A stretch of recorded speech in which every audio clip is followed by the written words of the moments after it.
Bonjour à tous et bienvenue sur le plateau du Media Lab. Nous avons l'honneur d'accueillir aujourd'hui M. Alain Lamassoure. M. Alain Lamassoure, bonjour. Bonjour. La faculté de droit de l'Université catholique est ravie de vous recevoir. Vous êtes un Européen convaincu. Vous êtes député européen depuis 1989 et ancien ministre. Nous avons quelques questions à vous poser, notamment la première sur le rôle et les missions du député européen. Quelles sont-elles ? Le Parlement européen mérite maintenant pleinement son nom. Il y a eu beaucoup de traités européens. Depuis le traité de Lisbonne, qui s'applique maintenant depuis exactement 10 ans, aucune décision européenne importante, aucune règle de droit, qu'on appelle ça directive ou règlement, c'est-à-dire la loi européenne, ne peut être appliquée que s'il y a l'accord du Parlement européen sur chacun des articles du texte. Autrement dit, les médias ne parlent d'Europe que lorsque le sommet européen, le Conseil européen, les chefs d'État de gouvernement se rencontrent et prennent de grandes orientations, mais contrairement à ce qu'on pourrait croire, ce n'est pas eux qui décident le contenu des textes, c'est un accord entre les ministres représentant les gouvernements, qui changent selon les sujets, ministre de l'Agriculture sur le problème agricole, ministre de l'Industrie sur le problème industriel, et le Parlement européen. Et donc, le Parlement européen joue un rôle extrêmement important dans les lois qui s'appliquent aujourd'hui en France comme chez tous nos partenaires. Les juristes français évaluent à peu près entre les 2/3 et les 3/4 des nouvelles règles qui s'appliquent aujourd'hui en France et qui sont décidées à Bruxelles et Strasbourg, au Parlement européen, et non plus à l'Assemblée nationale. Très bien. Et quels ont été pour vous les moments les plus marquants au cours de vos 5 mandats en tant que député européen ? Oh, il y en a eu beaucoup et assez divers. J'en citerai deux. D'une part, c'est en marge des activités du Parlement, mais j'étais présent parce qu'il y avait une réunion de la commission parlementaire à laquelle j'appartenais. Berlin, 9 novembre 1989, la chute du mur de Berlin. Ah oui. J'étais à Berlin, beaucoup s'en sont vantés, moi j'y étais vraiment, avec la commission juridique du Parlement européen. C'était évidemment un hasard, personne n'avait prévu la chute du mur. Et c'est l'événement historique le plus important auquel j'ai assisté de ma vie. Et sur le moment, on a réalisé que une page se tournait et que c'était la fin de la guerre froide et qu'on allait vivre dans un monde nouveau. Le deuxième temps fort, c'est ce qu'on appelait la Convention européenne. En 2002-2003, les dirigeants européens ont décidé de réunir ce qu'on appelait une convention, par référence à la Convention de Philadelphie, qui, à la fin du XVIIIe siècle, avait élaboré la première constitution de l'histoire, la Constitution des États-Unis d'Amérique. On a réuni une convention sur l'avenir de l'Europe, qui a été présidée par le président Giscard d'Estaing, qui était en quelque sorte l'Européen le plus ancien dans le grade le plus élevé, et qui comprenait des représentants de toutes les institutions européennes, mais aussi de tous les parlements nationaux, donc de tous les partis politiques de tous les pays européens, et qui a élaboré le projet de traité constitutionnel. En tant que traité constitutionnel, ça a été rejeté, malheureusement, par le peuple français par référendum et par le peuple hollandais quelques jours après. Nous l'avons ensuite, tenant compte du vote populaire, adapté pour en faire le traité de Lisbonne, qui a donné sa dimension parlementaire et démocratique à l'Union européenne. Si j'avais 2 souvenirs à garder, c'est les 2 souvenirs que je conserverai. D'accord, merci. Et maintenant, j'ai une autre question qui est plus relative à l'actualité européenne. Récemment, il y a eu une débâcle autour de la défiance au Parlement britannique concernant le Brexit. Pouvez-vous me dire si vous pensez que c'est envisageable de repousser la date butoir prévue par le Parlement européen ? Elle est prévue par le traité. Oui, par le traité. La date qui est le 29 mars 2019. C'est possible, puisque le traité, dans son article 50, prévoit que, en cas de divorce, de décision d'un pays de se retirer de la famille européenne, c'est possible dans un délai de 2 ans. Le délai expire le 29 mars prochain, mais le traité prévoit aussi que s'il y a une unanimité des autres membres de la famille pour prolonger ce délai, si l'État membre qui veut partir le souhaite, c'est possible.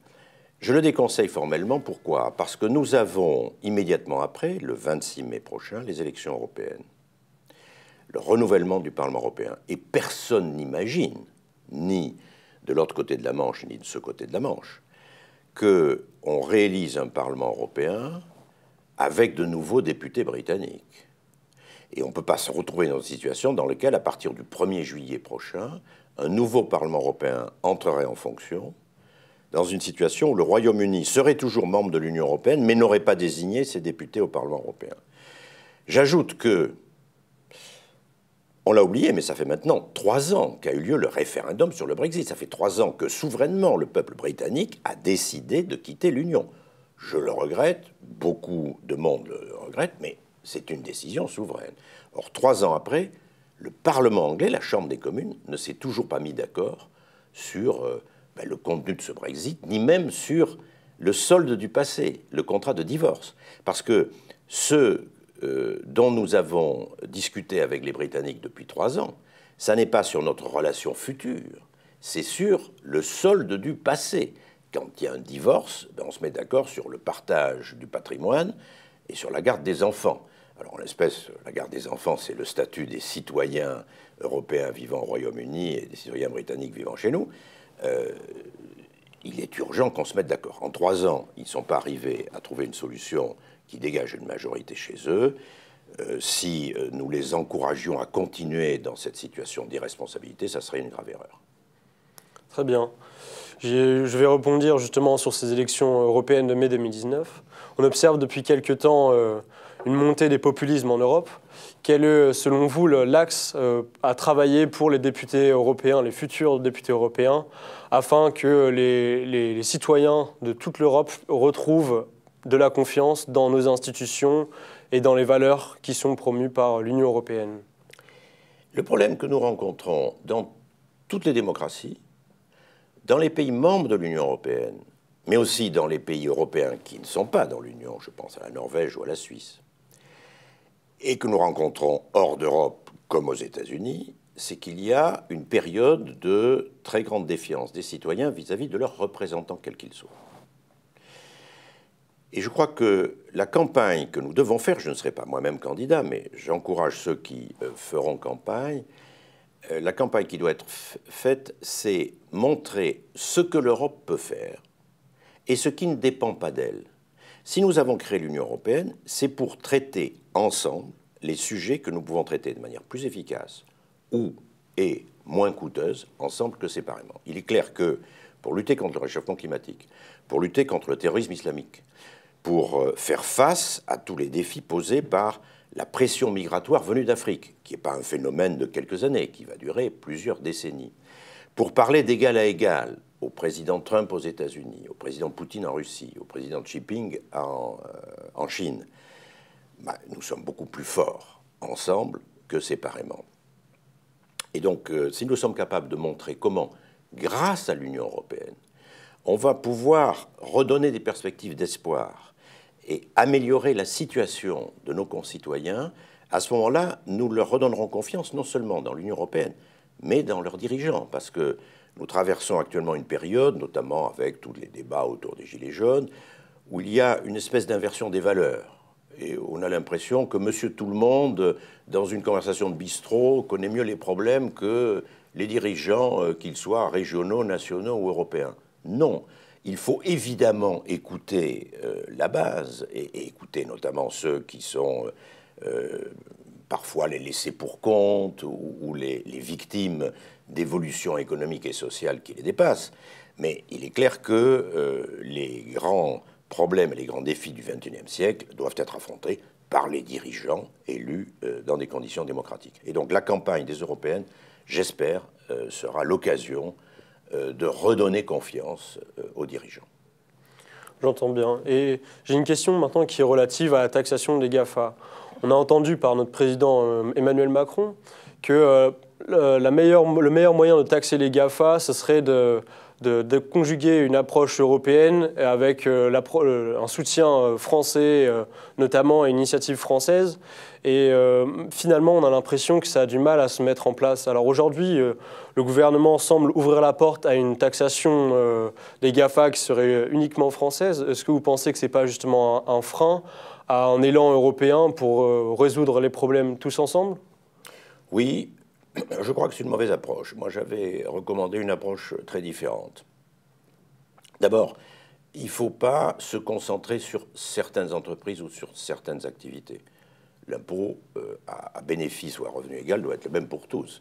Il n'y a pas de bonnes activités et de mauvaises. D'autant que les GAFA, ben, nous aimons bien les critiquer parce qu'elles sont toutes californiennes.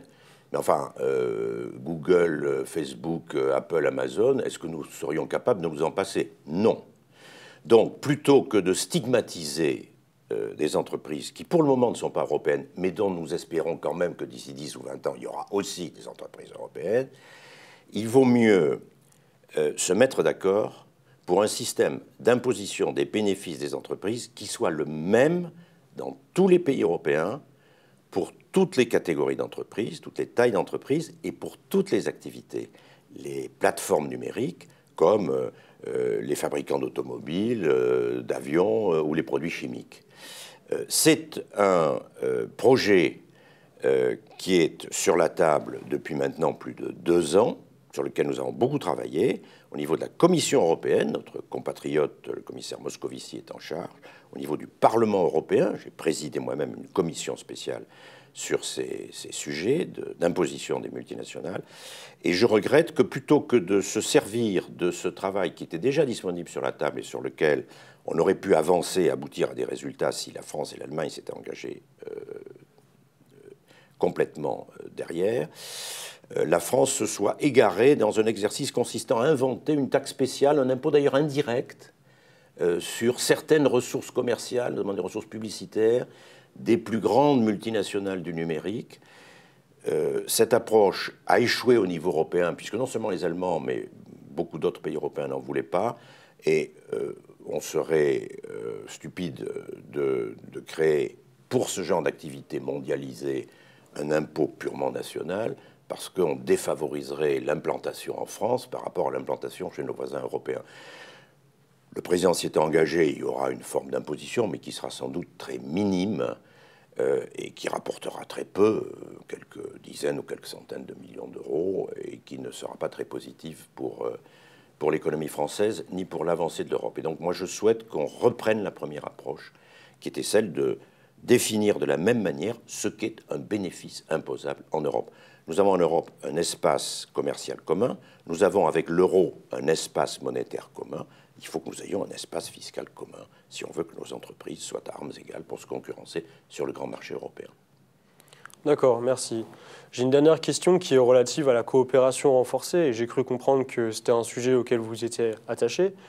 Récemment, le président Macron et la chancelière Angela Merkel ont signé un nouveau traité d'Aix-la-Chapelle qui a pour objectif de rassembler la France et l'Allemagne sur plusieurs sujets et avec un focus notamment sur la coopération transfrontalière.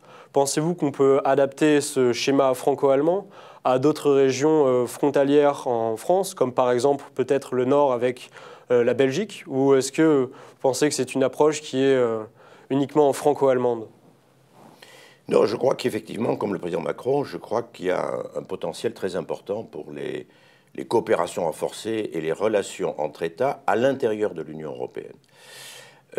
J'avais moi-même, avec à l'époque Pierre Mauroy, qui était président de la communauté urbaine de Lille, était un des pionniers de ce statut juridique de ce qu'on appelle les groupements européens de coopération territoriale.